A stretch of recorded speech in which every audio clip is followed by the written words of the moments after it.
नमस्कार साथीहरू, स्वागत छ तपाईहरुलाई अर्को एउटा नयाँ भिडियोमा। E7-4R तपाईहरु धेरैलाई थाहा होला E7-4R भिसाको बारेमा। मैले योभन्दा पहिला पनि भिडियो बनाएको थिएँ E7-4R कस्तो भिसा हो, कस्तो व्यक्तिहरूले पाउन सक्छन् भनेर। र अहिले कोरियामा यहाँ E7-4R भिसा विरुद्धमा विभिन्न प्रदर्शनहरू भएका छन्। यस विषयमा म तपाईलाई आजको भिडियो मार्फत जानकारी गराउन चाहन्छु। यो प्रदर्शन किन भयो, खास के कारण थियो र E7-4R भिसाले चाहिँ के समस्या बनाउँछ कोरियनलाई र त्यही भएर प्रदर्शन भइरहेको छ भन्ने विषयमा आजको भिडियो हुनेछ।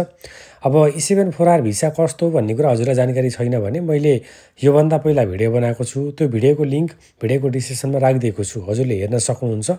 2 वर्षसम्म कुनै कम्पनीमा लगातार कसैले काम गर्छ भने उक्त व्यक्तिले E7-4R भिसामा एप्लाई गर्न सक्छ। तत्कालका लागि भाषा पनि चाहिँदैन, सिधै एप्लाई गर्न सकिन्छ र E7-4R भिसा पाइसकेपछि फ्यामिलीलाई बोलाएर परिवारले पनि लिगल रूपमा काम गर्न मिल्ने भिसा भनेको E7-4R भिसा हो। यसको बारेमा मैले डिटेल्समा कुन शर्तहरू लागू भयो भने चाहिँ पाउने, कस्तो व्यक्तिहरूले नपाउने भनेर पनि भिडियो बनाइसकेको छु। त्यही एउटै भिडियोमा छ जुन लिंक चाहिँ डिस्क्रिप्सनमा हुनेछ, हजुरहरूले हेर्न सक्नुहुन्छ।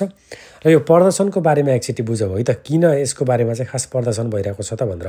यो खास राजधानी बाहेकको क्षेत्रहरूमा कामदार अभावलाई समस्या समाधान गर्नको लागि यस्तो भिसा लागू गरिएको थियो। जहाँ E9, E10 जस्ता कामदारहरूले यो भिसा पाउने व्यवस्था गरेको थियो। कोरियामा रहेका बेरोजगार युवाहरूको समस्यालाई समाधान नगरी उक्त भिसा दिन नहुने भन्दै कोरियन नागरिकहरूले उक्त भिसा खारेज गर्न माग गर्दै वेबसाइटमा पेटिसन दर्ता गरेका हुन्। उक्त साइटमा करिब 74,000 बढीले निवेदन गरेका छन्। 50,000 भन्दा बढी जनताले भोट वा हस्ताक्षर गरी पेटिसन दर्ता गरेमा सम्बन्धित विषयका विज्ञहरूको समितिमा उक्त विषयले प्रवेश पाउनेछ। भनेको चाहिँ अब यो विषय चाहिँ 50,000 भन्दा बढीले चाहिँ भोट गरिसकेको हुनाले छलफलको विषयमा हुने भयो।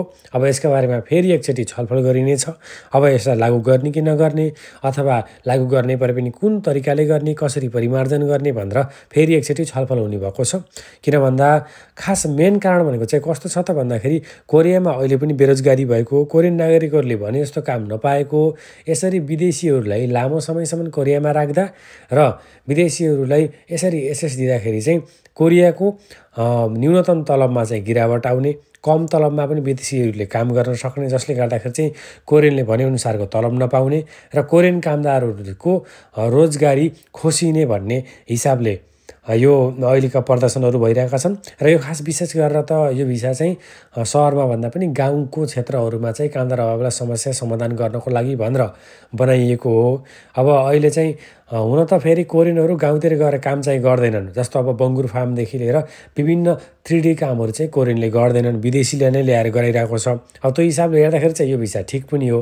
अब एक हिसाबले अब अहिले ख्याङ्गिदो, इन्चन जस्ता क्षेत्रहरूमा चाहिँ यो भिसा पाउँदा पनि पाइँदैन, त्योभन्दा बाहिरका विभिन्न ठाउँहरूमा गएर पाउने हो।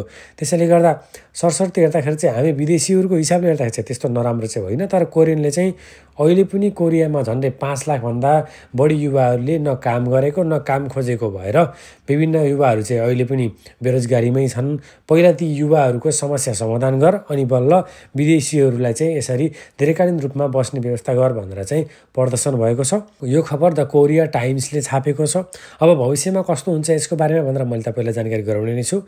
यदि तपाईहरु भिसा परिवर्तनको प्रोसेसमा हुनुहुन्छ भने राम्रोसँग बुझेर मात्रै प्रक्रिया अगाडि बढाउनु होला। तपाईलाई यो कुरा जानकारी दिउँ कि E7-4 र E7-4R भनेको चाहिँ फरक हो। यो प्रदर्शनले E7-4 भिसालाई चाहिँ कुनै पनि समस्या गर्दैन। भिडियो मन पर्छ भने भिडियोलाई लाइक, च्यानललाई सब्स्क्राइब गर्न सक्नुहुन्छ। हजुरले मलाई प्रत्यक्ष सम्पर्क गर्नको लागि भिडियोको डिस्क्रिप्सनमा मेरो इन्स्टाग्रामको लिंक छ, फलो गरेर मेसेज गर्नु होला, म रिप्लाई गर्नेछु। धन्यवाद।